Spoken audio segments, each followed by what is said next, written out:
Hi, thanks for being here at Comic-Con. I'm sorry I have to start out with a tough question, but many of us know Paul Walker was attached to this film before we lost him. I'm very glad you guys are continuing the film, but were there any major changes that had to be made in the concept of the characters? I don't know the answer to that question. I know that it was a really tough moment because they were pretty close to production when that really tragically happened. And I am grateful to be a part of carrying something on. But obviously, everybody acknowledged that it was in the face of great loss. But I think you have to ask that question to the producers and the writers. Would you each speak about the characters you play in the film? Sure. I play a character called Cassia Bundy's. I'm not allowed to say too much without giving away things that I can't give away, but to sort of speak in a general but hopefully informative way, Cassia is not who you initially meet. She's more. There's more to meet. There's more to her than you would think when you first meet her. Sounds very vague, but. I think the way, it's hard to talk about projects like this. Obviously, we want to preserve the experience for the audience, but yeah, we also want to give you guys something that you can actually write about. Which I just felt that. No, not at all. But basically, I feel like the story is it's a really large-scale, high-stakes action film, which is rooted in the relationships and the dynamics between these three characters that are played by Hannah, myself, and our third and most important ally in this is Rupert Friend, who plays Agent 47 himself. He's obviously shooting Homeland in South Africa, which we're all really excited to see, but it prevented him from being here with us today. So it's a real triangle, and basically Katya is searching for someone, and my character John Smith presents himself to her in an effort to help her find who she's looking for. But nothing is what it seems with these people. All of us are serving agendas that are sometimes at odds with what we're presenting. But it's tough to be more specific than that, because then the experience becomes jeopardized for the audience. Yes, sir. Or Van, or someone. Hi, sorry about that. I'm from Singapore, and 1847 was the first major Hollywood film to be shot in Singapore. Could you Yeah, boy. Hello. Could you talk a little bit about your experience of shooting in Singapore and what that was like, and compared to shooting in Berlin, which was the other major location? Yeah, we shot about the first 2/3 of the movie in Berlin, and then we moved the whole thing to Singapore for the last 3 weeks. So we were in Berlin for about 2 months, and then moved to Singapore. You couldn't really get more different as far as cities are concerned in terms of lifestyle and architecture, and it was an amazing experience to be in both of them and to bring them to life and to capture as well as they did. And both the cities, in their own way, are integral to the plot. It's really, really interesting. I mean, it's that visually, they can, as Zach's saying, they can be more different, and that really helped us, I think, as actors. It just really threw you into it, and we were filming in the places where the story was placed. So yeah, we really used really the important. cities. Yeah, both of them. We're in them, and that was the coolest part about being in Berlin. And I wasn't pretending to be somewhere else when they're somewhere else, which is always annoying. Live on Singapore. Yes. Hi. Hey. It's about preparation for this role. When something is based on like a book or a TV show or comic books, it has so much material. But sometimes on video games, it's so much more just the shoot 'em up and stuff like that. How hard is it for you guys to prepare for these characters that are based on video games? I mean, the character I play in the movie exists in the world of the video game, but in a peripheral way. So for me, it wasn't about playing the video game to understand the character. And Hannah's character is not in the video My game. character doesn't exist, so I suppose I was free in that respect, but there were other elements of my character. She has a heightened awareness of sort of survival, and again, I can't really talk about it without. That informed how I approached the role and what I did in terms of preparation. And they're both very physical roles, so So we had, lots of training and stunt work. I'd never done that before. Zach obviously has. And I think Rupert actually really did like go into the game a little bit and explore the world through the game because he is the titular character, and so it makes sense for him in a way. But prep for a movie and any role it's just very different depending on what's required. I think for us especially, the physical aspects of these characters became really important in how they present themselves to the world.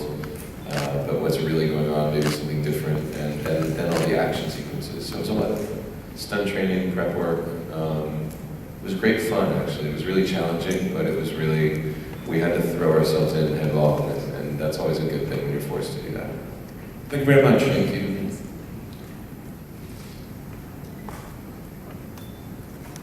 Anything? What?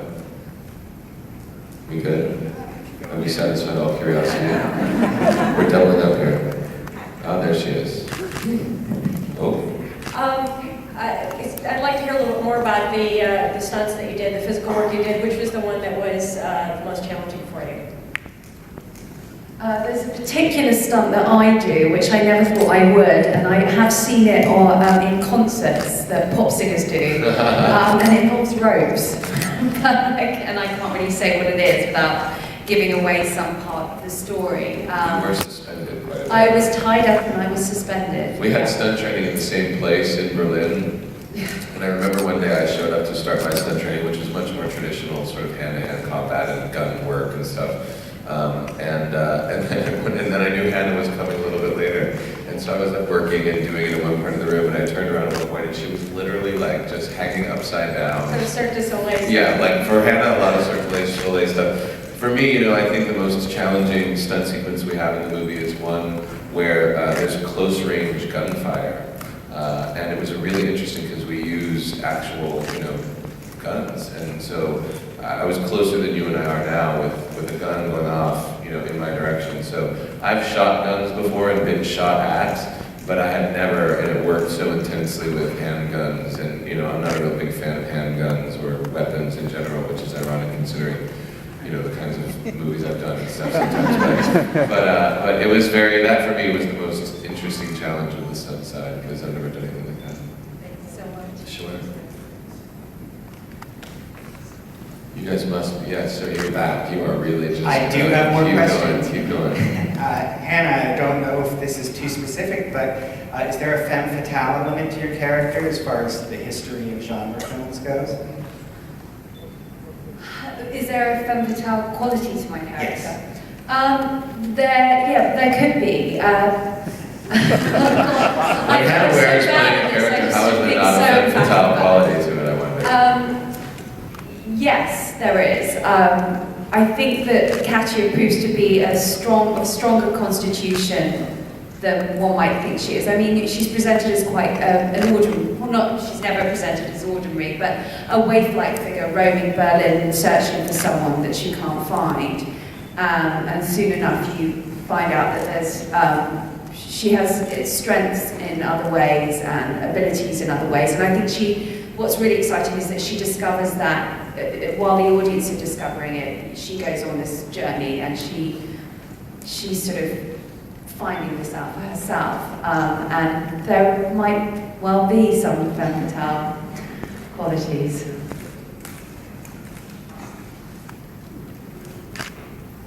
Comic-Con, who would you cosplay as? Who would you cosplay as? Cosplay. I don't even know if Hannah knows what that means. I don't barely know what that means. I'm a Comic-Con. Cosplay is like, who wants to, why don't you explain to Tell Hannah me. what cosplay is? Oh, God. You're looking at me like I'm almost...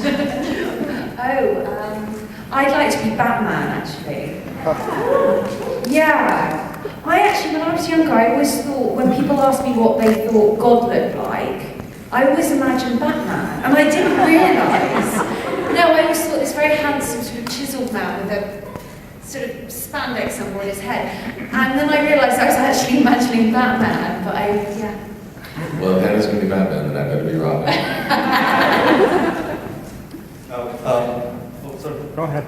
How is this movie in respect to the, I don't know if you've seen it, the 2007 version, and I understand it's the same writer as well, or can you talk about that? Yeah, I think it's, you know, it's 8 years on since they made that movie. Yeah. I think technology and cinematography have evolved in a lot of ways. I think it's very different visually. Yeah. You know, there's a scale to this movie and a dynamic to it that is, there's a sleekness to it that I think separates it a little bit from that previous film. But again, times are different and appetites have changed and people have higher expectations for visual effects and special effects. And you know, I think that's what this movie is based in. You know, what's really trying to pursue at the same time as trying to be something rooted in character and the dynamics of those relationships. Last question. Zachary, I have a question for you. For adaptations, you do a lot of work, like with this as a video game or Star Trek. What's the biggest challenges for you with adaptations versus like an independent film or some of your TV roles? Yeah, I guess I feel like my approach to that kind of thing is to just try to set myself free from any kind of expectation or comparison, because ultimately, if they're reimagining something or adapting something or evolving something beyond the point of its original concept or its original execution, then they're doing that, or we're doing that, because we want to take it into a different landscape. And so for me, I just try to let myself really focus on the work that's ahead of me and what my job is and how I bring something to life, rather than, you know, that's a fan-based thing, you know, that idea of comparison. That's what fans do. That's why fans exist, because they believe in something connects to them, and you know, they have passionate feelings and connections and opinions about stuff, and so I hand things over for that debate to be held among people besides me. My job is not to engage in that debate so much as it is to give them something to debate about or discuss or have a reaction to. Good answer. Thanks. Thank you guys Thank so you much. guys for your time.